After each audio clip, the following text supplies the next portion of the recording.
Halo teman-teman semua, selamat datang kembali di 1 harian menjadi murid. Nah, lama gak ketemu ya teman-teman. Nah, kalau kita kapan itu bahas Keluaran 27 ayat 1 sampai 8, hari ini kita akan lanjutin ke ayat 9 sampai 19 nih teman-teman.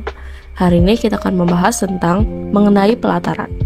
Nah, seperti biasa aku akan bacain dulu bacaan firman Tuhan kita untuk hari ini ya teman-teman. Keluaran 27 ayat 9 sampai 19 mengenai pelataran. Haruslah engkau membuat pelataran kemah suci. Untuk pelataran itu pada sebelah selatan harus dibuat layar dari lenan halus yang dipintal benangnya 100 hasta panjangnya pada sisi yang satu itu.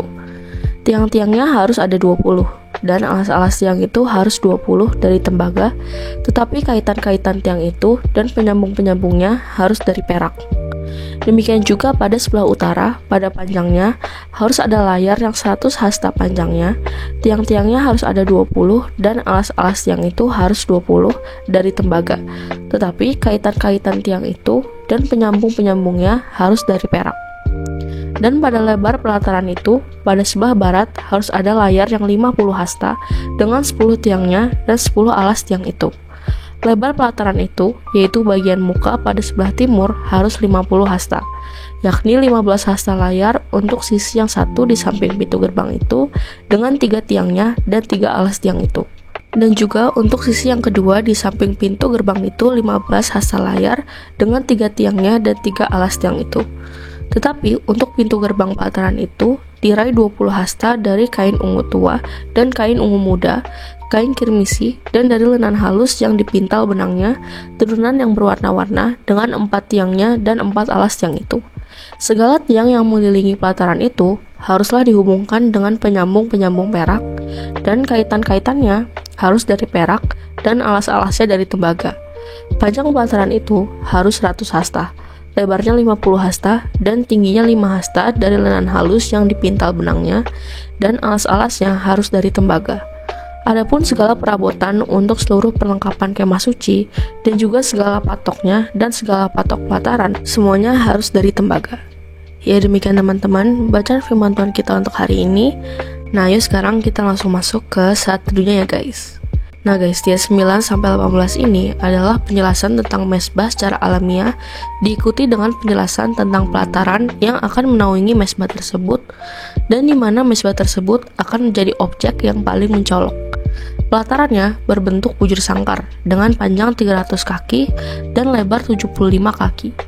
Mesbahnya tertutup oleh tirai, digantung pada 60 pilar, ditempatkan pada jarak 7 kaki setengah. Pilar-pilar itu dihubungkan dengan batang, dan masing-masing dipasang ke dalam soket. Hanya ada satu pintu masuk, yaitu di sisi timur di tengah-tengahnya. Lebarnya 30 kaki dan memiliki tirai dan pilarnya sendiri. Tirai-tirai ini terbuat dari bahan yang sama dengan tirai yang ada di pintu masuk kemah suci. Tetapi, tirai-tirai di sekeliling pelataran itu hanya terbuat dari kain lenan putih yang halus. Dan 9-13 nih guys, bangsa Israel diminta untuk membuat sebuah pelataran, sisi selatan ke arah selatan. Dipasangi kain lenan yang ditenun secara halus. Tiang-tiangnya 20 jumlahnya, dan soket-soketnya 20 jumlahnya harus dari perunggu. Kait-kait pilar-pilar itu adalah lingkaran-lingkaran untuk memasang tirai. Ada batang-batang penghubung yang menghubungkan pilar-pilar di bagian atas, dan mungkin membantu menopang tirai-tirai. Batang-batang ini dan pengait-pengaitnya terbuat dari perak murni. Sisi utara pelataran harus sama persis dengan sisi selatan dalam segala hal. Sisi barat juga harus serupa, kecuali panjangnya harus setengahnya, 50 hasta. Dan oleh karena itu, hanya membutuhkan setengah dari jumlah pilar dan soket. Di ayat 14, gantungan pada satu bahu. Nah, dua bagian ekstrim dari sisi timur antara pintu masuk dan sudut-sudutnya dinamai demikian. Mereka harus memanjang di kedua sisinya. Nah, di ayat 16, untuk pintu gerbang, kata yang digunakan adalah kata yang umum digunakan untuk pintu gerbang. Tetapi di sini, kata ini lebih menunjuk pada pintu masuk. Sebenarnya, tidak ada pintu gerbang. Para penyembah masuk dengan menyikapkan tirai.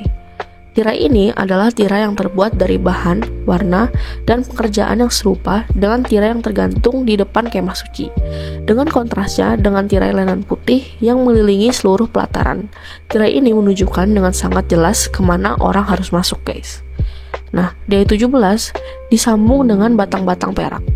Nah, di ayat 18, panjang dan lebar pelataran itu telah tersirat dalam apa yang telah dikatakan tentang tabir luar atau hiasan-hiasan. Yang ditambahkan oleh ayat ini adalah tinggi pilar-pilarnya, yaitu 5 hasta atau 7 kaki 6 inci.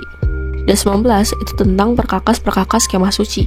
Nah, ada banyak perkakas kemah suci yang sampai sekarang belum disebutkan, seperti pembasuhan besar di pelataran dengan baskom-baskom pembasuhan yang pasti ada di dalamnya, lalu pasak yang digunakan untuk menyangga berbagai macam tirai, dan mungkin juga banyak perlengkapan korban selain yang disebutkan di ayat 3.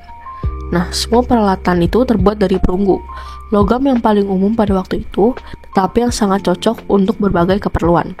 Kegunaan dan kemudahannya menyebabkan ia tetap mendapat tempat, bahkan di bait suci Salomo yang indah dan megah, yang ada di 1 Tawarik 29 ayat 2 dan 7, untuk periuk-periuk, sekop-sekop, baskom-baskom, bokor-bokor, sendok-sendok, dan banyak lagi perkakas-perkakas suci lainnya. Ini ada di 1 Raja-Raja 7 ayat 15-45, dan di 2 Raja-Raja 25 ayat 13 dan 14. Meskipun biasa, tidak pernah dianggap najis atau kurang layak untuk digunakan dalam pelayanan di bait suci dibandingkan dengan perak atau emas. Namun, ia memiliki tempat yang tepat, tempat yang lebih rendah daripada logam-logam yang lebih berharga. Semua pasak-pasak kemah suci tidak diragukan lagi adalah pasak-pasak di mana kain kemah yang digunakan untuk menutupinya direntangkan dan dijaga agar tetap kencang. Ya, jadi demikian teman-teman firman Tuhan kita untuk hari ini. Nah, sekarang aku mau kalian buat merefleksikan nih guys. Nah, hari ini kita belajar bagaimana membangun pelataran untuk kemah suci, perlengkapan yang digunakan, terbuat dari apa, berapa luasnya, bagaimana harus didirikan, semua lengkap tertuang dan tinggal ngikutin aja guys. Allah menyatakan diri dengan begitu jelas. Zaman kita ini nih guys, Allah juga menyediakan dengan jelas apa yang Dia mau, aka kehendaknya. Loh, gimana taunya ya? Nah, semua sudah dinyatakan dalam firman yang tertulis, yaitu Alkitab. Nah, jika mau tahu kehendaknya, baca, renungkan, refleksikan, dan aplikasi firman Tuhan, guys. Nah, jadi, yuk kita belajar untuk peka akan apa yang Tuhan mau, dan melakukan tepat seperti yang Tuhan mau. Yuk bisa yuk teman-teman. Nah, lalu, pertanyaan efektif untuk hari ini ada 3 nih, guys. Yang pertama, apa yang kamu pelajari tentang Allah hari ini? Lalu yang kedua, apa yang Allah sampaikan kepadamu melalui perikop ini? Dan yang ketiga, bagaimana kamu menerapkan firman Tuhan ini dalam kehidupanmu sehari lepas sehari, di kantor, di rumah, atau dimanapun kamu berada? Seperti biasa, teman-teman bawa jawab sendiri, atau kalau mau komen di bawah jawaban kalian juga boleh banget guys. Ya, jadi segitu aja satu doa kita untuk hari ini. Sekarang aku mau pimpin kalian dalam doa penutup ya teman-teman. Teman-teman, mari kita berdoa. Tuhan, tolonglah aku untuk melakukan kehendak-Mu sebagaimana Tuhan telah beritahukan dalam Alkitab secara jelas dan lengkap. Terima kasih Tuhan, hanya di dalam nama-Mu kami berdoa. Amin. Tetap semangat guys, Tuhan Yesus serta kita. Thank you for watching and see you in the next video. Bye-bye.